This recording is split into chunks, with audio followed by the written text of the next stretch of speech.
que sientes, lo que piensas. Hablamos claro, sin censura ni promesas. Así es, bienvenidos al segmento de podcast de Sin Peros ni Rodeos. Bueno, para quienes somos mamás, siempre cuando vamos a tener nuestro bebé nace y empiezan todos, la abuelita, las bisabuelas, las tías, a dar recomendaciones de la alimentación que el bebé tiene, ¿no? Primero que la lactancia materna, evita la fórmula, la botellita de agua, las papillitas, el juguito, pero no siempre es lo adecuado, además de que tiene que ser de acuerdo a la edad del bebé. Pero para despejar todas estas dudas e incluso algunos mitos, está ya con nosotros el doctor Ricardo Morales. Él es pediatra y ha venido exclusivamente Sin Peros ni Rodeos desde la ciudad de Quito. Doctor, bienvenido. Muchísimas gracias por la invitación. Para mí es un honor estar aquí en Guayaquil y bueno, vamos a hablar de algunos temas muy interesantes para la gente. Doctor, siempre salen todas las recomendaciones de la familia cuando nace un bebé sobre el tema de la alimentación. Es verdad, existe una alimentación complementaria, pero ¿cómo debe ser de acuerdo a la edad del bebé? Primero debemos entender por qué se llama alimentación complementaria. La alimentación se llama complementaria porque complementa ¿qué? A la lactancia materna. Recordemos que la leche materna es el alimento principal por excelencia en los primeros años de vida. Entonces, primera cosa, tiene proteínas, todos los nutrientes de que ha bebido antes del bebé. Proteínas, carbohidratos, grasas, vitaminas, minerales, todo lo tiene la leche materna. Entonces, nosotros tenemos que brindarle una alimentación similar. Lamentablemente, hace muchos años, como 30 años, todavía se indicaba que había un alimento para cada mes, que teníamos que comenzar con, con fruta un día, luego con vegetales otro día y todo eso, pero no. ¿Por qué? Porque lo que necesitamos es darle todos los nutrientes al niño. Entonces, si es que yo no le estoy dando todos los nutrientes al niño, es como que a mí me dijeran, ¿sabe qué? Usted no va a comer ni el almuerzo ni la merienda, le voy a dejar una manzana y una granadilla. Entonces, ¿qué vamos a decir? ¿Qué vamos a decir nosotros? Ay, me voy a quedar con hambre, voy a quedarme desnutrido, etc. Eso sucede exactamente con los niños. Entonces, tenemos que darle una alimentación que tenga todos los grupos alimentarios, todas las guías nutricionales, Academia Americana de Pediatría, Organización Mundial de la Salud, Sociedad de Gastroenterología y Nutrición Pediátrica de Europa y la Latinoamericana nos dice que tenemos que dar todos los grupos alimentarios, 4 a 5 comidas por día, a partir de preferencia desde los 6 meses. Una de las 4 o 5 comidas. 4 a 5 comidas, ¿sí? ¿Ya? ¿Por qué? Porque es importante entender que inicialmente el niño no es que se va a comer todo un plato. El niño va a conocer texturas, va a conocer sabores, va a entender qué es esto. Y sobre todo es importante lo que les acabo de decir, texturas, sabores y variedad. ¿Por qué? Porque yo le estoy diciendo en ese momento a mi niño, esto es comida. ¿Qué pasaría si es que yo le doy solo 4 frutas, 4 vegetales y al año le dicen, ¿sabe qué? Coma lo que usted come. El niño primero dice, a ver, tú me dijiste que eran 4 cosas líquidas y ahorita que me da esta cosa dura, ¿qué es? Además, yo tengo que entrenar mi proceso de masticación y de deglución. ¿Para qué? Para que cada textura sea aceptada. Y los sabores. Exactamente. Pues, ¿no? Entonces, si no lo reconoce como comida, es como que me pongan a mí encima un ladrillo. Yo digo, esto no es comida. ¿Por qué? Porque es un ladrillo, está duro, mira la textura, esto no se come. Lo mismo piensan los niños, porque no le hemos dicho, esto es comida. Cuando nosotros ya le decimos, esto es comida, ahí es cuando el niño dice, ah, chévere, entonces esto sí sigue siendo comida y sigo comiendo. Recordemos que a partir del año tenemos lo que es la anorexia fisiológica del lactante. El niño disminuye su velocidad de crecimiento y come menos. Y muchas veces comienzan a tener un poco más de selectividad. Ya. Entonces eso es muy, muy, muy importante. ¿Y ahí qué se recomienda, doctor? Bueno, generalmente se puede hacer reintroducción de texturas, muchas veces puede ser por enfermedades como la herpangina o algunas enfermedades que tienen llagas en la boca, de garganta, crecimiento de las muelas o de los premolares que también hacen que sea más dificultoso y pueden entender mal las texturas. Entonces, como les duele, dicen, no, esto me está doliendo, lo rechazo. Entonces, esto es muy importante también entenderlo. Entonces, en cuanto al inicio de la lactancia, en los últimos años se ha visto que no hay alergias entre los 4 y 6 meses. Entonces, se podría comenzar desde los 4 meses a dar alimentos sin que haya problemas de alergia. Pero lo que se vio en los años subsiguientes es que los niños que tenían lactancia materna exclusiva 6 meses tenían mejor desarrollo intelectual, tenían mejor crecimiento, mejor desarrollo y además de eso tenían menos enfermedades. Y estos niños que comenzaron desde los 4 meses alimentación complementaria y tenían menos lactancia materna, tenían menos de estas cosas. Doctor, usted dice, no, se supone que no deberían tener alergias, pero hoy en día, tal vez cuando era niña no me acordaba mucho, pero hoy en día sí, no, es que intolerante al gluten, intolerante a la lactosa, intolerante, bueno, hay todas las intolerancias habidas y por haber. Es porque ahora se conoce más o porque se hacen estudios o hay algún factor en la alimentación, en algo que ha generado que más se escuche estas intolerancias? Bueno, es muy interesante lo que acaba de decir. Muchas veces lo asociamos a que antes no pasaba y ahora está pasando. Quizás nosotros mismos estamos generando eso. Hay parte y parte de eso. Es multifactorial, recordemos las alergias y las intolerancias. Una de las cuestiones muy importantes en relación a las alergias. ¿Qué es lo que se creía antes? Si es que yo inicio después los alimentos, el niño va a ser menos alérgico. No. Desde el 2017, la Sociedad de Gastroenterología y Nutrición Pediátrica de Europa hizo un informe en el cual se dieron cuenta, ay, miren, yo le doy después del alimento y miren, se hacen más alérgicos en relación a si es que yo le inicio antes. Incluso la Academia Americana de Pediatría, que tiene en Estados Unidos de 1 a 3% de alergia severa al maní, ellos dicen comiencen desde los 6 meses. ¿Qué pasa entonces con las alergias? Hay muchos factores. El uso de alimentos procesados, la contaminación, que es una de las cosas más brutales y que más han afectado en relación a alergias respiratorias más que nada. Ciudades grandes contaminadas, por ejemplo en Quito, que es terriblemente contaminada, es una de las cosas que más afectan a los niños. Hay estudios que nos dicen que la contaminación más bien aumentan hasta un 20 a 25% el riesgo de infecciones respiratorias. ¿Sí? Ya. Entonces es muy, muy importante que nosotros entendamos este tipo de situaciones y que provocan también alergias. Entonces, la alimentación, a comenzarla desde antes, no desde donde tenemos que comenzarla, desde los 6 meses, no tiene nada que ver en relación a que el niño tenga alergias. Más bien, si comenzamos antes, si comenzamos a tiempo, entre los 6 meses, nosotros vamos a tener un niño que tenga menos alergias. Antes se creía que yo comenzando después vaya a tener menos alergias, lo cual es totalmente errado y en los estudios a largo plazo se ha visto que eso no sucede. O sea, podemos evitar estas intolerancias si Exactamente. empezamos antes de los 6 meses. Exacto, en los 6 meses, comenzando por los 6 meses, lo que les decía. Los niños que tienen su lactancia materna exclusiva desde los 6 meses, más altos, más fuertes, más inteligentes, menos enfermos. Y los niños que comienzan a tener desde los 6 meses, no hay ningún problema. Siempre y cuando tengamos adecuada introducción de texturas, sabores, pueden usar el BLW como método de alimentación, el BLIS, que es Baby Led Introduction to Solids, que es una mezcla entre papillas y alimentos mucho más gruesos, que vamos haciéndolo de forma progresiva en relación al desarrollo del niño hasta el año. Y lo que estamos haciendo también, que es el PLW, que son triturados, que son papillas, que no son líquidas, sino más bien que tengan texturas. Todos son válidos, pero el contenido de la alimentación no varía. Solo varía la forma en la cual estoy dando. El uno lo doy triturado hasta llegar a sólidos grandes, el uno comienzo sólidos grandes y el otro con papillas. Pero siempre la textura, la variedad y el sabor es lo que va a importar y el contenido, obviamente. Cuando se habla de jugos, el único que recomiendan es el de granadilla. No hay otro jugo que recomiendan. ¿Por qué? Bueno, no es que se recomienda el jugo de granadilla. Una de las cosas que yo me sé burlar en algunas de las charlas, yo digo, para el pediatra ecuatoriano, la granadilla es como que lo máximo. Es el único jugo, entonces ¿en yo serio? digo, en Finlandia se mueren. Te vas a Japón y se mueren porque no tienen granadilla. Entonces no es que se mueren los niños en Japón y en Finlandia porque no tienen granadilla, sino lo que pasa es que es una creencia y quizás nosotros adaptamos mucho de estos alimentos a enseñarles poco a poco a los niños con los que tenemos en nuestra Es que si usted hace una encuesta y dice, ¿cuál fue tu primer jugo? ¿O cuál fue el primer jugo que usted le dio a su bebé? Granadilla. Ya. Las recomendaciones actuales de las sociedades médicas que los jugos no son un alimento saludable. ¿Por qué no es un alimento saludable?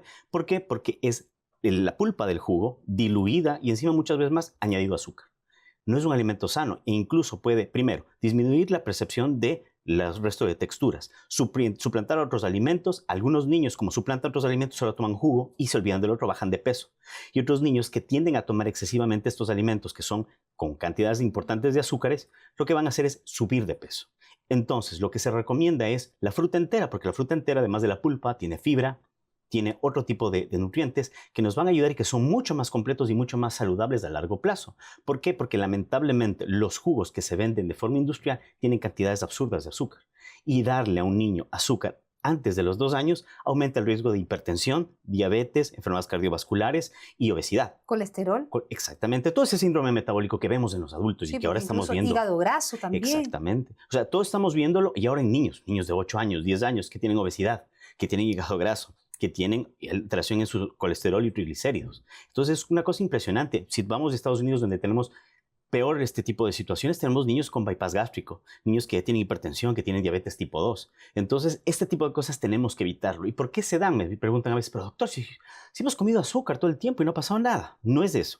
Lo que pasa es que si yo como azúcar, ¿qué pasa? No lo utilizo porque los azúcares tienen que utilizarse en ese momento porque es el combustible de nuestro cuerpo y de nuestros músculos sobre todo. Entonces, si no lo uso, ¿qué pasa? El cuerpo dice, guardemos. ¿Y cómo se guarda? Como grasa. Entonces, antes de los 2 años, no solo que hacemos más cantidad de células grasas, sino hacemos células grasas más grandes. Entonces, de esa forma, el niño tiende a tener una disminución, o sea, un aumento más bien en el crecimiento de su grasa corporal y tiende a ser más difícil para ellos bajar de peso. Al bajar más lentamente de peso y tener más cantidad de grasa, aumenta el riesgo de resistencia a la insulina y por ende tenemos más riesgo de tener diabetes, hipertensión, obesidad y el resto de enfermedades metabólicas y cardiovasculares, accidentes cerebrovasculares, infartos al corazón, todo el resto. Estamos conversando con el doctor Ricardo Morales sobre la alimentación complementaria de los bebés y de los niños. Vamos a hacer una pausa y ya volvemos con más aquí en Sin Peros ni Rodeos.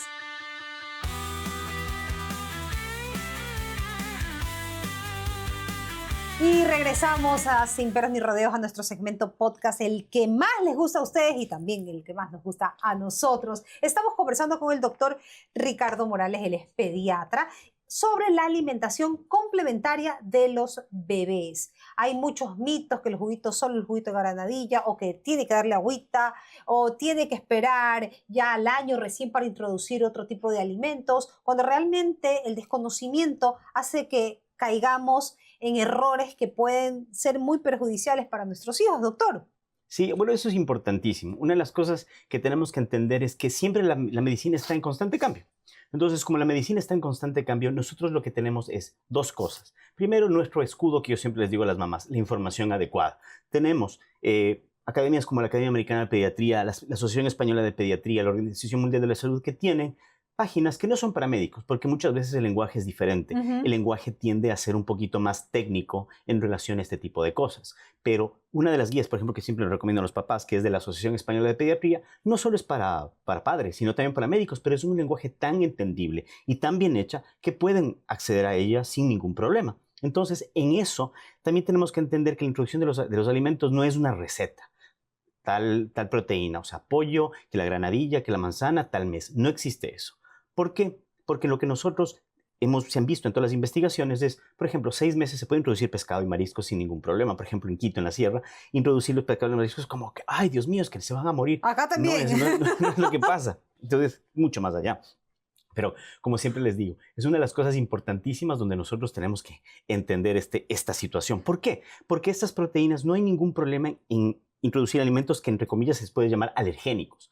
Por ejemplo, el pescado, los cítricos, ¿sí? Incluso los lácteos se pueden introducir entre los 9 a 10 meses, queso, yogur natural sin ningún problema y la leche de vaca entera a los 12 meses. Entonces, ¿qué obtenemos con esto? El niño tiene una alimentación adecuada y equilibrada. Si ustedes tienen a la mano pescado, háganlo.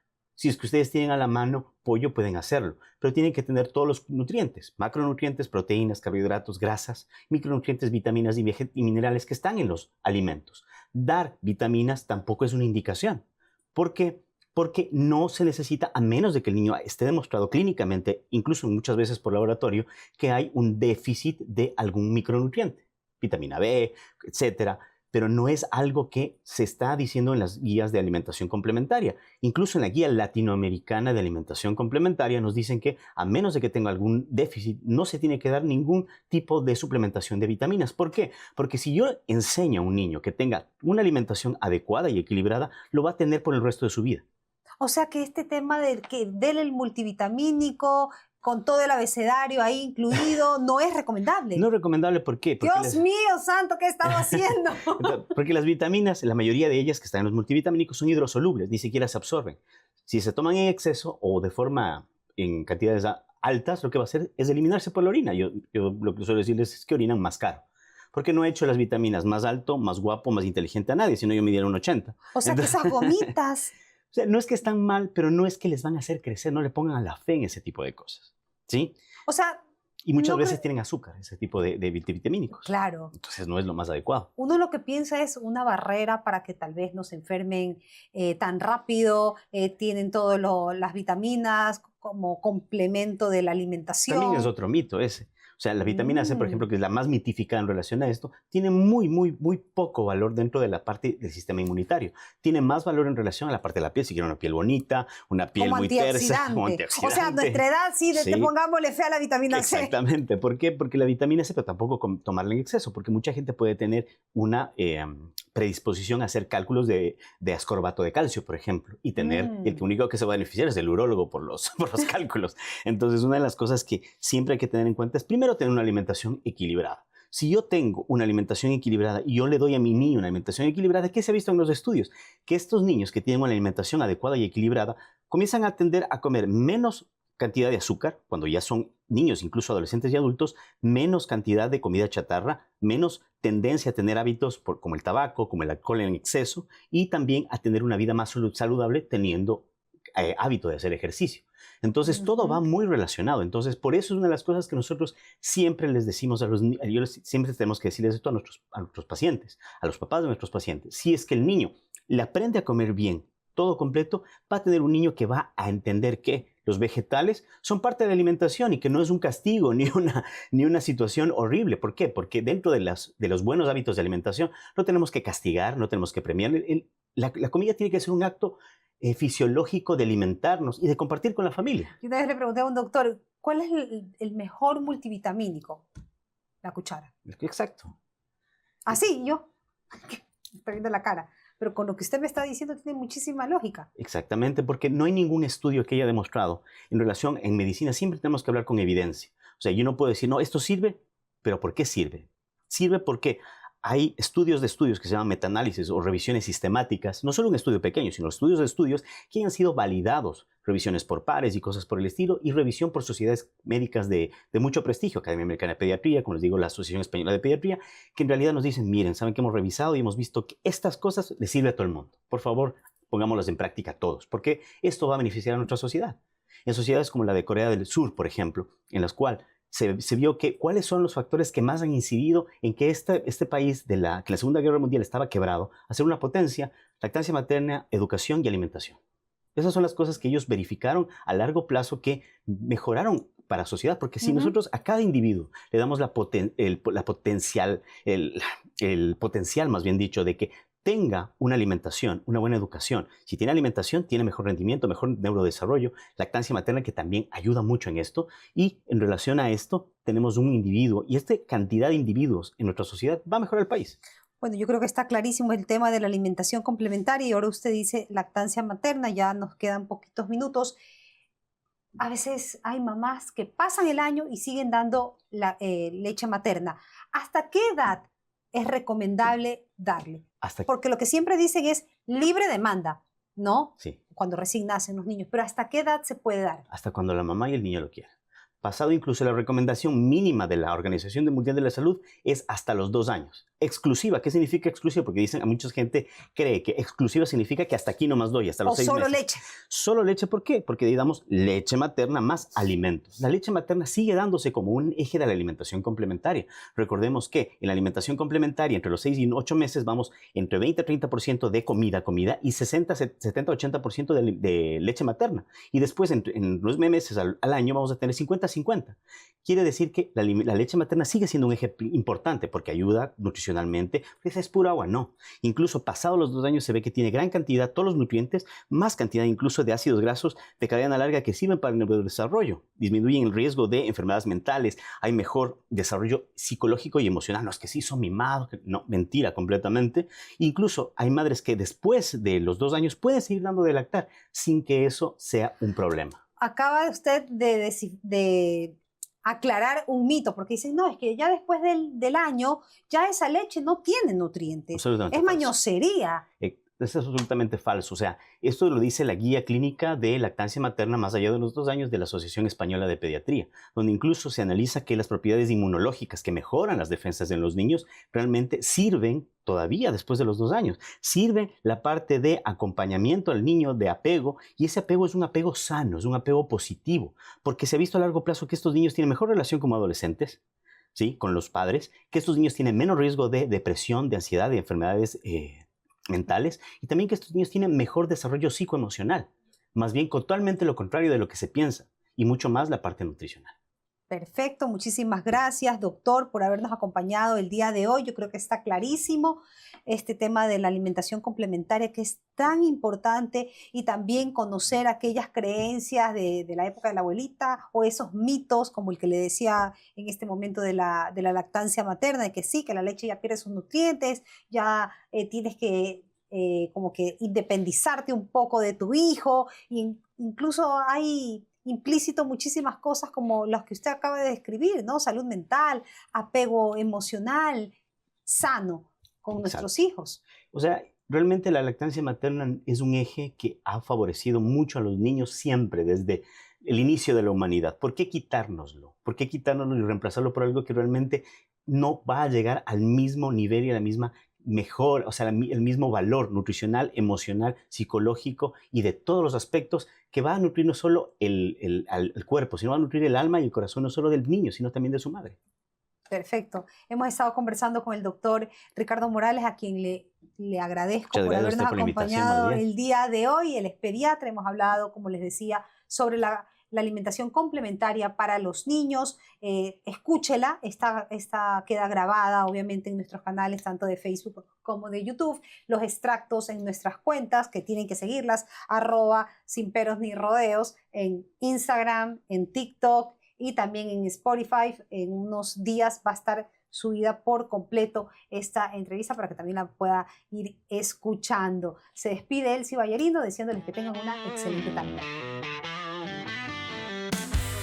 Aquí no hay máscara, solo la realidad. Decimos lo que importa sin tanta vanidad. Vamos directo sin perder la dirección. Te hablamos de frente sin complicación. Sin peros ni rodeos, lo que sientes, lo que piensas. Hablamos claro sin censura ni problema.